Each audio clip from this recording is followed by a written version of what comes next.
പ്രതികളായ സത്യരാജും ധർമ്മരാജും കുറ്റവാളികളാണെന്ന് ഈ കോടതിക്ക് പൂർണ്ണ ബോധ്യം വന്നതിനാൽ പ്രതികളെ 6 മാസത്തെ കഠിന തടവിന് വിധിച്ചിരിക്കുന്നു. പ്രതികളെ കസ്റ്റഡിയിലെടുത്ത കോൺസ്റ്റബിൾ രുദ്രൻപിള്ള ഈ കോടതിയുടെ പ്രത്യേക പ്രശംസ അർഹിക്കുന്നു.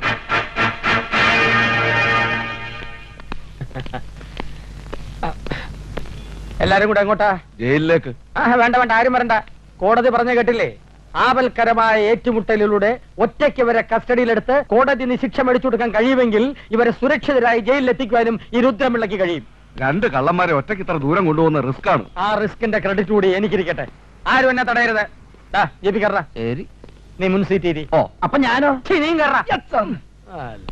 പോട്ടെ, ഇങ്ങോട്ട് ഇറങ്ങ.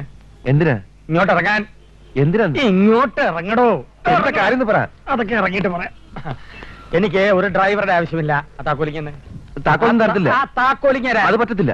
താക്കോലി തടോ. ഈ ജീപ്പ് എന്റെ സ്വന്തം വകയല്ലോ, ഡിപ്പാർട്ട്മെന്റ് വകയല്ലേ. അതാർക്കും ഓടിക്കാം. പിന്നെ ഞാൻ പോയി വരുന്നതിനിടയ്ക്ക് വല്ല കൊലപാതകമോ ബലാത്സംഗമോ മോഷണമോ എന്നുള്ളത് നടന്നാലേ എല്ലാം പെൻഡിങ് വെച്ചേരെ. ഞാൻ വന്നിട്ട് ഹാൻഡിൽ ചെയ്തോളാം. അസൂയപ്പെട്ടിട്ടൊന്നും കാര്യമില്ല. പ്രൊമോഷൻ കിട്ടണേ പണി കിടക്കണോടോ. നടക്കുന്ന തോപ്പിയും വെച്ച് പോലീസ് എന്നും പറഞ്ഞു കള്ളന്മാരെ കൊണ്ട് പറയിച്ചു. ആദ്യമായി 2 എലുമ്പന്മാരെ കൈ കിട്ടിയ അഹംഭാവ കിളവന്. കൈ കിട്ടിയത് വീരപ്പനെന്നാ വിചാരം.